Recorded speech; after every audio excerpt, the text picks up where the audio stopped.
Je ne sais pas si vous avez remarqué, mais nous sommes en décembre et ça n'a pas super bien commencé. Bon d'accord, c'était pas non plus le mois de septembre 2008, mais on sentait comme un espèce de petit coup de fatigue.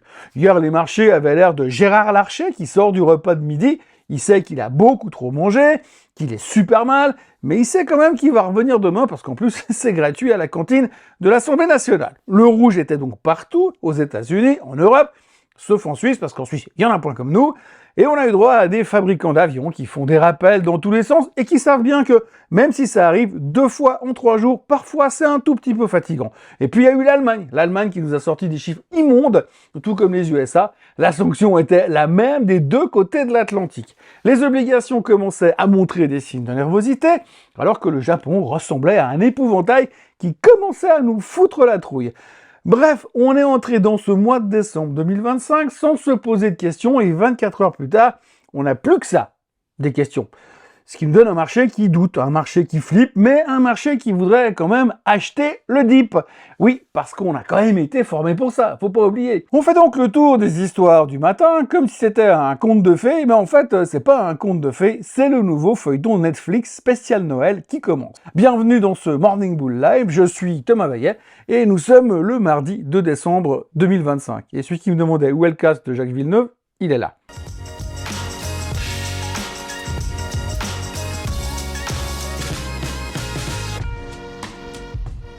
Alors avant toute chose, ce que vous allez entendre et voir dans cette vidéo n'est pas un conseil financier, c'est mon avis, mon analyse et parfois mon humeur du jour. Par contre, si vous voulez comprendre la bourse, là, vous êtes au bon endroit. Bon, hier, si tu cherchais une séance de marché pour te remonter le moral, il fallait clairement aller chercher ailleurs. Les indices se sont fait tasser dans les barricades sans faire de prisonniers. Le S&P perdait 0,5%, le Nasdaq qui se ratatinait de 0,4%, le Dow Jones qui perdait presque 1%, comme une espèce de vieux diesel qui n'arrive plus à pousser en montée. Et pendant que les Américains faisaient la gueule, l'Europe, l'Europe c'était presque pire. Le DAX s'est vautré de 1%, la France s'est pris un petit 0,3%, elle s'en sort plutôt pas mal. Et là-dessus, évidemment, bien la Suisse qui prenait 0,13%. Oui, parce que chez nous, en Suisse, on a décidé que la gravité s'appliquait pas tous les jours, surtout quand le luxe tire un petit peu la charrette vers la hausse et que les big caps refusent obstinément de baisser. Et puis, alors, au milieu du SMI, il y avait l'UBS. Il faut reconnaître que ça faisait un moment qu'on n'en parlait plus. C'est Julius Baer qui prenait les coups depuis plusieurs semaines, et puis on s'est souvenu que dans l'UBS, il y a une autre boîte qui s'est faite avaler et qui s'appelait le Crédit Suisse. Et le Crédit Suisse, c'était le spécialiste pour se foutre dans toutes les gonfles. S'il y avait une dans le monde de la finance, on pouvait presque être sûr que le Crédit Suisse était dedans. Donc du coup, le ministère public de la Confédération a ressorti des tiroirs un vieux scandale moisi des crédits mozambicains et balance une accusation sur le Crédit Suisse et donc sur UBS qui se retrouve dans une histoire qu'elle a héritée comme un meuble Ikea mal monté qu'on aurait racheté sur ricardo.ch. Le procureur reproche au CS d'avoir fermé une relation client louche sans prévenir personne, laissant filer des millions vers Dubaï comme si c'était un simple virement via Twint. Et au milieu, eh bien, il y a une compliance officer qui aurait joué les pompiers en soufflant sur les braises.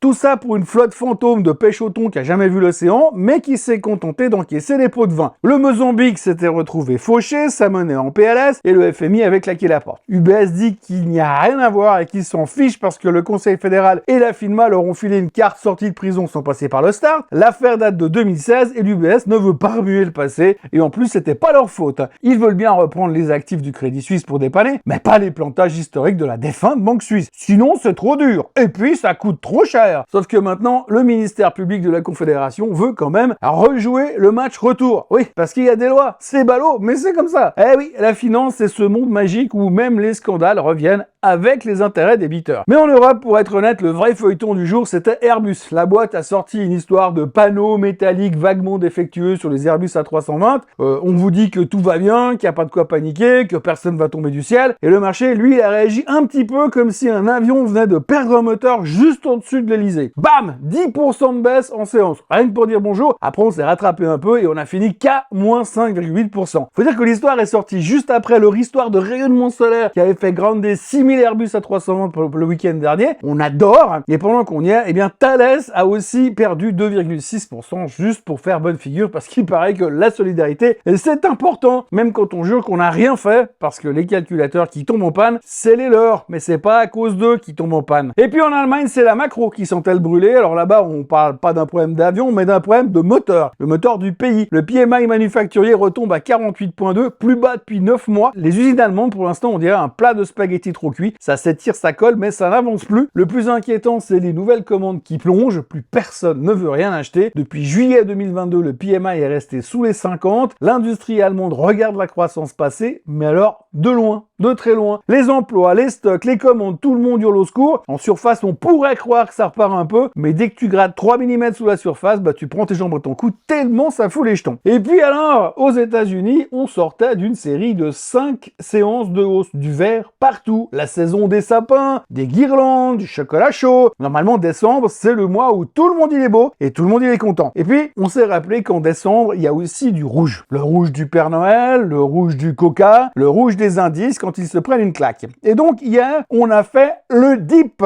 On a officiellement déclaré ouverte la chasse aux acheteurs compulsifs. Mais ce qui était fascinant, c'est que la baisse a touché tout le monde, même les utilities, pourtant censés tenir la baraque quand tout tremble. Et les obligations ont suivi le mouvement. Si même le coin ultra sécurisé se met à trembloter, on commence à voir que la confiance, elle est pas franchement au top. Depuis quelques jours, on sent quand même une ambiance étrange. On croit dur comme fer à une baisse des taux dans 8 jours, mais en même temps, le moral est dans les chaussettes parce que l'économie va vraiment pas bien. Mais une économie qui va pas bien, c'est une économie qui doit baisser les taux. On doit donc espérer le mal pour que Powell fasse le bien. Et puis, on voit que les investisseurs commencent à se couvrir. Ils sont pas totalement stupides, évidemment. D'ailleurs, les options anti-crash deviennent plus chères. Signe clair qu'on veut bien jouer aux boules, mais avec un casque, des gants, des protèges tibia et un airbag intégré. Et si on regarde la séance d'hier en détail, on remarque tout de suite un truc, c'est que le goût du risque a été pas vraiment au menu. Le meilleur exemple, c'est le Bitcoin. Déjà qui s'est pris 35 000 $ dans les dents en 2 mois, il a encore piqué du nez hier. Stratégie a prévenu que ses résultats seraient pas grandioses à cause de la gueule de bois du secteur crypto, justement. Résultat, le Bitcoin est repassé brièvement sous les 84 000 $, ou pire de la journée. Alors, ce matin, ça va mieux. On remonte vers les 87 000, mais on sent bien que si c'est ça l'appétit au risque, on a connu des convictions bien plus éclatantes dans le monde merveilleux de la finance. Les taux longs japonais ont atteint un plus haut depuis 17 ans, et quand les Japonais éternuent, généralement les obligations mondiales s'enrhument dans la minute. Alors oui, tout le monde en parle, mais d'un ton ultra détendu. Peut-être trop. Genre, ouais, bon,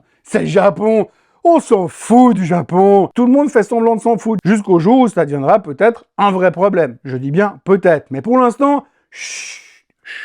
ça gâcherait l'ambiance de fin d'année. Visiblement, décembre commence avec un mélange de doute, d'envie et de gens qui n'ont envie d'y aller acheter que si quelqu'un les accompagne. Statistiquement, décembre est bullish et en année électorale, c'est encore mieux. Mais les stats, ça marche bien jusqu'au jour où ça marche plus. Enfin, hier, clairement, on avait comme une espèce de doute qui flottait dans l'air. Même si on a 74% de chances de finir l'année en hausse, décembre fait quand même partie des 2 meilleurs mois de l'année. Je sais pas trop ce que ça veut dire faire partie des 2 meilleurs mois de l'année, mais une chose est sûre, c'est que selon Mark Twain, octobre est un mois particulièrement dangereux pour spéculer en bourse, mais il y en a d'autres. Juillet, janvier, septembre, avril, novembre, mai, mars, juin, décembre, août et février. Et puis ce matin, les marchés asiatiques ont ouvert en mode optimisme tiède, le genre on espère pas trop fort, on veut pas être déçu. Alors pourquoi cet enthousiasme prudent? Parce que tout le monde imagine déjà la Fed en train d'appuyer sur le bouton baisse des taux la semaine prochaine, et les chiffres pourris du PMI américain à 48,2 n'ont fait que renforcer le délire. Le Kospi s'envole de 1,5% parce que Trump a baissé ses tarifs à 15%,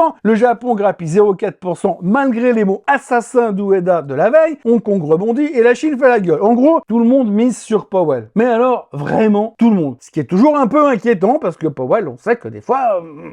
il peut surprendre. Puisqu'on parle de Powell et que justement, il n'y a pas trop de macro à se mettre sous la dent en ce moment, et ben hier, il y avait le PMI américain qui s'est planté à 48,2. On l'attendait à 49,3 hier. Souvenez-vous, je vous en ai parlé. Moins pire que le mois dernier qui était à 48,7, sauf que cette fois, à 48,2, c'est bien pire. C'est plus pire. C'est même pire que pire. C'est le 9e mois consécutif de contraction aux États-Unis. On n'est pas en récession immédiate là tout de suite, mais on la voit quand même arriver un peu comme si vous êtes au milieu des voies avec le TGV qui arrive à toute vitesse. vitesse. Les nouvelles commandes plongent, l'emploi recule, les stocks sont à la diète, les prix montent, les délais fournisseurs se raccourcissent, signe que la demande mollit et on n'a aucune visibilité pour l'avenir. 58% du PIB manufacturier est en contraction et 39% est en contraction sévère. Le reste, écrabouillé par les tarifs, la politique, la paperasse et la confusion totale dans laquelle les Américains vivent en ce moment. Même l'IA, on déclare qu'elle brouille la demande. En gros, l'ISM de novembre raconte une histoire assez simple. L'industrie américaine ne s'effondre pas, mais elle n'a aucun momentum. Tarifs, politique et paperasse plombent tout. Les boîtes gèrent les effectifs comme si 2026 allait être un hiver nucléaire. La demande intérieure hésite, l'export cale et les prix montent. Mais la bonne nouvelle, c'est que chiffre de merde égale taux qui baisse. On va donc pas se laisser abattre. Et alors, pendant ce temps-là, avalanche d'optimisme sur l'IA. Dans la presse du matin, c'était un festival. Apple recrute un gourou de l'IA qui va soi-disant tout changer. Meta prévoit 100 milliards d'investissements d'ici 2026, mais génère déjà 60 milliards via l'IA publicitaire. Un analyste voit plus 70% de potentiel sur Meta, un autre voit plus 90% sur Oracle, et une explication sur Nvidia te donne envie de vendre un rein, une cornée et un bout du foie pour acheter des actions. Parce que oui, Nvidia serait bon marché à 25 fois les bénéfices futurs. C'est presque insultant. Les clients ne peuvent pas switcher, les GPU dominent tout, la demande explose, l'offre est coincée, on connaît l'histoire. Nvidia est surtout pas cher par rapport à Broadcom, mais surtout par rapport à elle-même. Et comme disait le dicton, quand Nvidia est en promo, les bears finissent en carpaccio. J'avoue qu'il n'est pas simple de prendre position ce matin alors que les avis sont aussi partagés et divergents. On se croirait aux USA à écouter un débat entre démocrates et républicains à propos de la législation sur les armes. Pour le reste, on notera que Nvidia prend une participation de 2 milliards dans Synopsys, que Trump est optimiste sur un accord de paix entre la Russie et l'Ukraine, mais que tout le monde n'est pas d'accord avec lui. Shopify est tombé en panne hier en pleine période de solde, c'est super. Les droits de douane avec la Corée sont descendus à 15%, et puis, selon Bloomberg, la récente correction des cryptos a effacé 1 milliard d'investissements qui étaient